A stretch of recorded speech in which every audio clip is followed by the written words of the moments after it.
A Ukrainian strike on Russian infrastructure has plunged parts of Belgorod into darkness.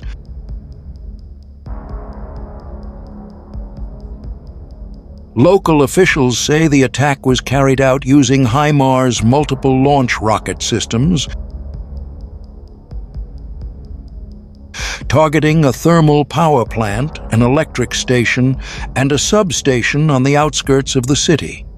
Moments after the first explosions, entire districts went dark. Streetlights, homes, and hospitals lost power. The sound of emergency sirens echoed through the empty streets as residents rushed to shelters.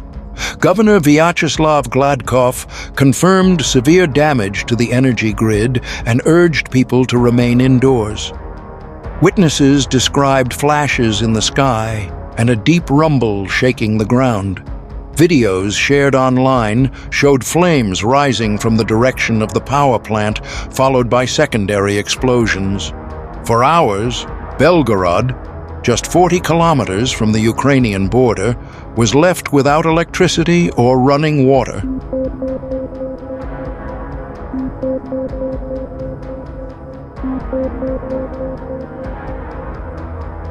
In recent weeks, there's been no sign of peace. Only escalation. Ukraine has stepped up drone and missile operations deep inside Russia after Western allies lifted restrictions on long-range strikes. Kiev's message is clear. If Moscow continues its war, the war will reach Russia itself. President Volodymyr Zelensky said that if Russia refuses to stop, officials in the Kremlin should know where their nearest bomb shelter is. He emphasized that Ukraine will never target civilians. We are not terrorists. But he warned that the centers of Russian power are no longer untouchable. Behind his words lies a dramatic change on the battlefield. Ukraine's drone production has exploded, now exceeding 200,000 units per month. A 900% increase in a single year.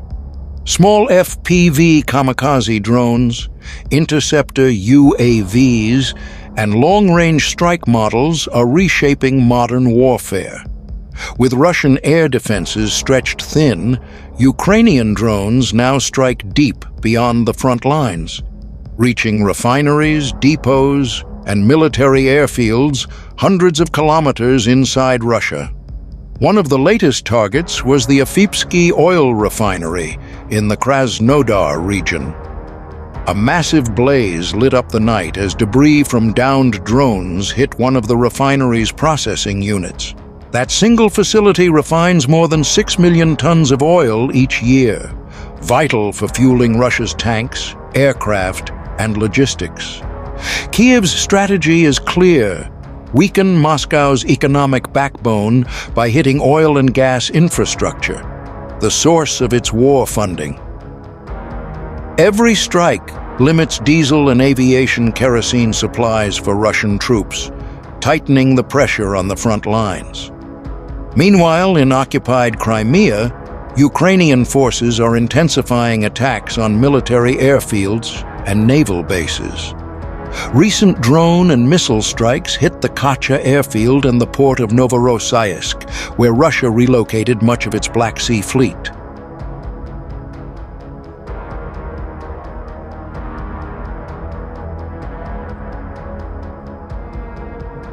Defense analysts say the attacks exposed major gaps in Russian air defenses, allowing Ukrainian drones to strike aircraft and fuel depots with surprising precision. Pavlo Lakichuk, a security expert in Kiev, stated that the Russians may soon have to abandon the airfield or risk losing everything stationed there. He added, "Our drones, naval units, and special forces are now striking deep behind enemy lines. These are not random hits. This is a coordinated strategy. Ukrainian commanders say the goal is to exhaust Russia's air defense systems and open the path for larger strikes with Flamingo and Neptune missiles, capable of hitting strategic targets across Crimea and southern Russia.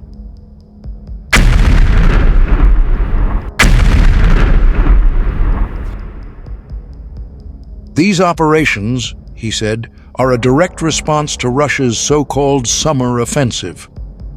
We are hitting their air, sea, and rail infrastructure, the lifelines that keep their army alive.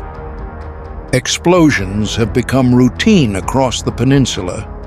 Destroyed air defense radars, burning supply trains, and damaged ports now mark a region once considered untouchable. For many Crimeans, nights are filled with distant flashes and the constant hum of drones overhead. As the conflict evolves, the front is no longer confined to Donbass or Zaporizhia. Now, cities like Belgorod, Kursk, and Krasnodar are experiencing the same fear that Ukrainians have lived with for more than 2 years. Air raid sirens, power outages, and sleepless nights. The war has crossed the border. From Belgorod's darkened streets to the burning oil fields of Krasnodar and the shaken skies above Crimea, Ukraine's message is unmistakable. The war is coming home to Russia. And as both sides trade strikes and vows of retaliation, peace seems farther away than ever.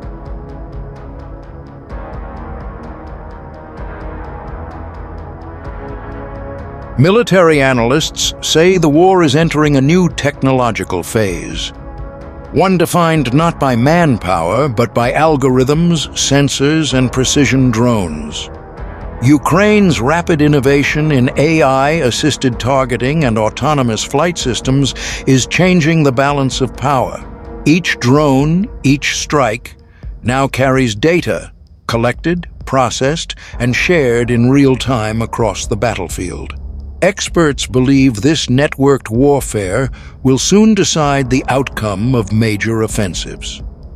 Russian forces, still relying on traditional command structures, struggle to adapt to an enemy that moves and reacts digitally.